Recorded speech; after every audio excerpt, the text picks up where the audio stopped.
السلام علیکم، بسم اللہ الرحمن الرحیم۔ ام المومنین حضرت ام سلمہ تعالیٰ عنہا، ماں باپ نے آپ کا نام ہند رکھا تھا، والد کا نام ابو امیہ بن مغیرہ، والدہ کا نام عاتقہ بنت عامر۔ جس سفر میں بھی ان کے والد ساتھ ہوتے تھے تو لوگوں کو پتا تھا کہ کچھ لینے کی ضرورت نہیں ہے۔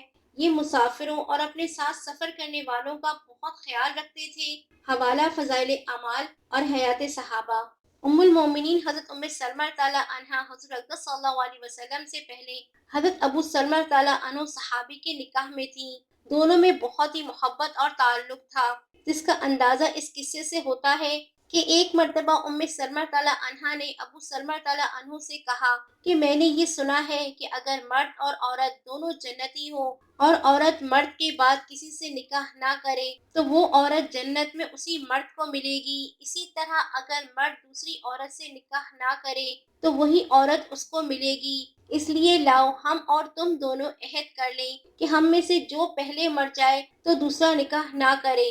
ابو سلمہ تعالیٰ عنہ نے کہا کہ تم میرا کہا مان لو گی؟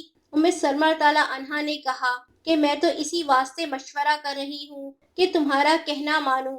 ابو سلمہ تعالیٰ عنہ نے کہا تو میرے بعد تم نکاح کر لینا۔ پھر دعا کی کہ یا اللہ میرے بعد ام سلمہ تعالیٰ عنہا کو مجھ سے بہتر خاوند عطا فرما، جو نہ اس کو رنج پہنچائے اور نہ تکلیف دے۔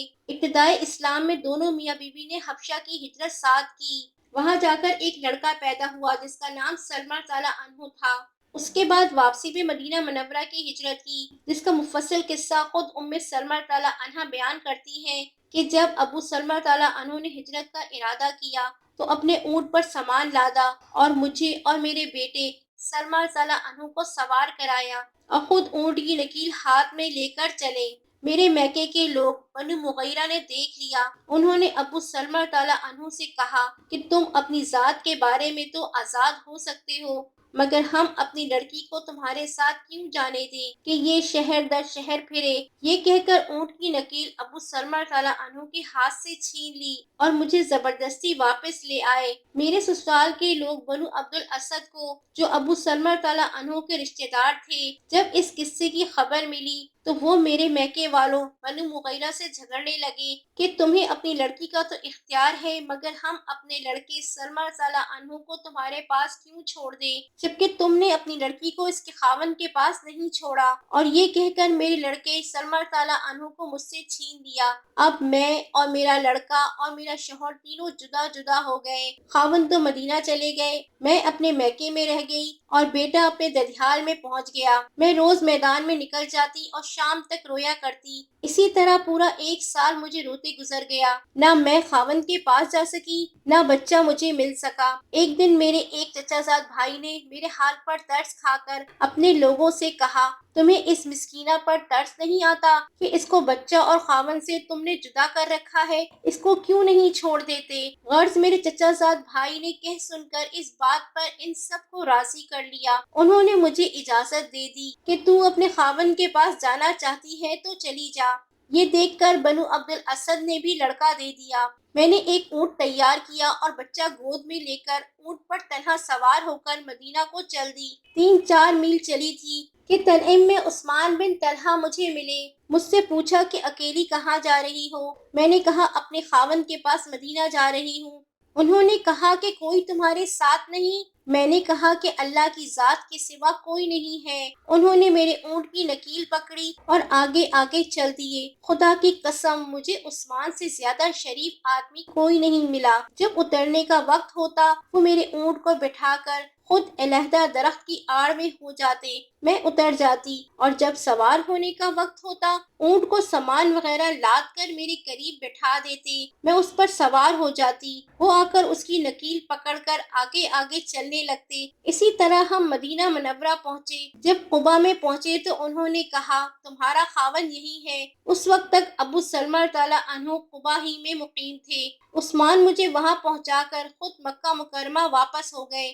پھر کہا کہ خدا کی قسم عثمان بن طلحہ سے زیادہ کریم اور شریف آدمی میں نے نہیں دیکھا، اور اس سال جتنی مشقت اور تکلیف میں نے برداشت کی شاید ہی کسی نے کی ہو۔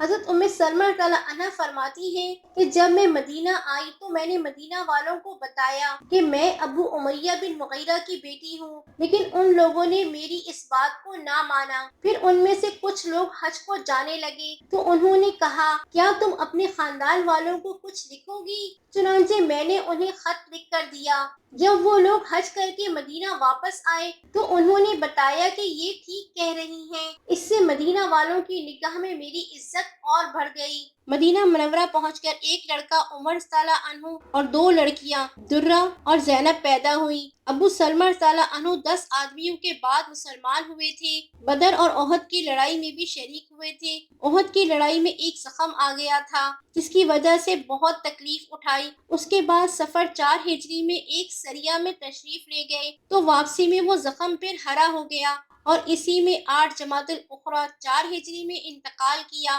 ابو سلمہ تعالیٰ عنہ کی نماز جنازہ بہت اہتمام سے پڑھی گئی۔ آپ صلی اللہ علیہ وسلم نے 9 تکبیریں کہیں۔ لوگوں نے نماز کے بعد آپ صلی اللہ علیہ وسلم سے اس کی وجہ دریافت فرمائی۔ آپ صلی اللہ علیہ وسلم نے فرمایا یہ 1000 تکبیر کے مستحق تھے۔ حضرت ام سلمہ تعالیٰ عنہ فرماتی ہے کہ ایک دن ابو سلمہ تعالیٰ عنہ نے حضور اکرم صلی اللہ علیہ وسلم کے حوالے سے مجھے ایک بات بتائی تو میں بہت خوش ہو گئی۔ آپ صلی اللہ علیہ وسلم نے فرمایا کہ جس مسلمان کو کوئی مصیبت پہنچے تو وہ انا للہ و انا الیہ راجعون اللہم اجرنی فی مصیبتی واخلف لی خیرا منہا، اے اللہ مجھے اس مصیبت میں اجر عطا فرما اور اس کا نعم البدل نصیب فرما، اللہ تعالیٰ یقیناً اس سے یہی سلوک فرمائے گا۔ ام سلمہ تعالیٰ عنہ فرماتی ہے کہ جب ابو سلمہ تعالیٰ عنہ نے انتقال فرمایا تو میں انا للہ و انا الیہ راجعون اللہم اجرنی فی مصیبتی واخلف لی خیرا منہا پڑھتی رہی، مگر یہ سوچتی تھی کہ ابو سلمہ تعالیٰ عنہ سے بہتر کون ہو سکتا ہے۔ اللہ جل شانہ نے حضور صلی اللہ علیہ وسلم سے نکاح کر دیا۔ حضرت ام سلمہ تعالیٰ عنہ اس وقت حاملہ تھی اور زینب رضی اللہ عنہ پیٹ میں تھی۔ جب وہ پیدا ہوئی تو عدت پوری ہوئی۔ حضرت ابو بکر صدیق تعالیٰ عنہ نے نکاح کی خواہش فرمائی تو انہوں نے عذر کر دیا۔ اس کے بعد حضور اکرم صلی اللہ علیہ وسلم میرے پاس تشریف لائے اور مجھے شادی کا پیغام دیا تو میں نے کہا کہ مجھ جیسی عورت کا بھی نکاح ہو سکتا ہے؟ میری عمر اتنی زیادہ ہو گئی ہے کہ اب میرا کوئی بچہ پیدا نہیں ہوگا اور مجھ میں غیرت بھی بہت ہے اور میرے بچے بھی ہیں اور میرا کوئی ولی یہاں ہے نہیں۔ حضور اکرم صلی اللہ علیہ وسلم نے ارشاد فرمایا میں عمر میں تم سے بڑا ہوں، بچوں کا اللہ محافظ ہے اور یہ غیرت بھی انشاءاللہ جاتی رہے گی اور کوئی ولی اس کو ناپسند نہیں کرے گا۔ تو انہوں نے اپنے بیٹے سلمہ تعالیٰ عنہ سے کہا کہ حضور صلی اللہ علیہ وسلم سے میرا نکاح کر دو۔ آخر شوال 4 ہجری میں حضور صلی اللہ علیہ وسلم سے نکاح ہوا۔ بعض نے 3 ہجری اور بعض نے 2 ہجری میں لکھا ہے۔ حضرت عائشہ تعالیٰ عنہ فرماتی ہے کہ ان کے حسن کی بہت شہرت تھی۔ جب نکاح ہو گیا تو میں نے چھپ کر ہیلے سے جا کر دیکھا تو جیسا سنا تھا اس سے زیادہ پایا۔ میں نے حضرت حفصہ تعالیٰ عنہ سے اس کا ذکر کیا، انہوں نے کہا نہیں ایسی حسین نہیں ہے جتنی شہرت ہے۔ حضور صلی اللہ علیہ وسلم نے مجھ سے شادی کر لی۔ پھر حضور صلی اللہ علیہ وسلم میرے پاس تشریف لائے اور اظہار شفقت فرماتے کہ زینب کہاں ہے؟ زینب کو لو پیار کی وجہ سے زینب فرماتے۔ حضرت زینب بنت خزامہ تعالیٰ عنہ کے انتقال کے بعد ان سے نکاح ہوا اور حضرت زینب تعالیٰ عنہ کے مکان میں مقیم ہوئی۔ انہوں نے وہاں دیکھا کہ ایک مٹکے میں جو رکھے ہیں اور ایک چکی اور ہانڈی بھی ہے۔ انہوں نے جو پیسے اور چکنائی ڈال کر ملیدہ تیار کیا۔ پہلے ہی دن حضور صلی اللہ علیہ وسلم کو وہ ملیدہ کھلایا جو نکاح کے دن آپ نے اپنے ہاتھ سے ہی پکایا تھا۔ ایک دن حضرت عمار رضی اللہ عنہ آ کر زینب رضی اللہ عنہ کو زور سے لے گئے اور یوں کہا کہ اس کی وجہ سے حضور صلی اللہ علیہ وسلم کو اپنی ضرورت پوری کرنے میں دقت پیش آتی ہے۔ میں اسے دودھ پلاتی تھی۔ پھر حضور صلی اللہ علیہ وسلم تشریف لائے اور فرمایا زینب کہاں ہے؟ اس وقت میری بہن حضرت قریبہ بنت ابی امیہ رضی اللہ عنہ بھی وہاں تھی۔ انہوں نے کہا عمار بن یاسر رضی اللہ عنہ اسے لے گئے۔ اس پر حضور صلی اللہ علیہ وسلم نے فرمایا آج رات میں تمہارے پاس آؤں گا۔ میں نے کھال کا ایک ٹکڑا نکالا جسے چکی کے نیچے رکھا جاتا تھا تاکہ آٹا اس میں گرے اور گھڑے میں سے جو کے دانے نکالے اور کچھ چربی نکالی۔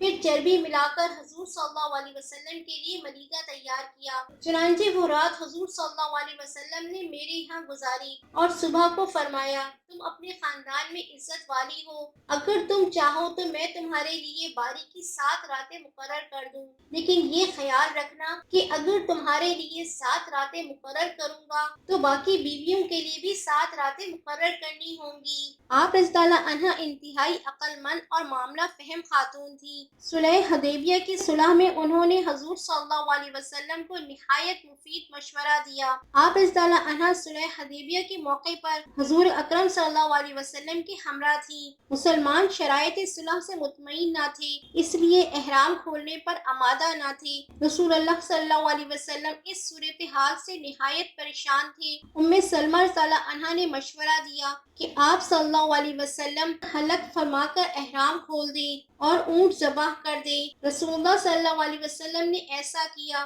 تو باقی مسلمانوں نے فوراً ان کی تکمیل کی۔ امہات المومنین میں سب سے آخر میں سلمہ رضی اللہ عنہا کا انتقال 59 ہجری یا 62 ہجری میں ہوا۔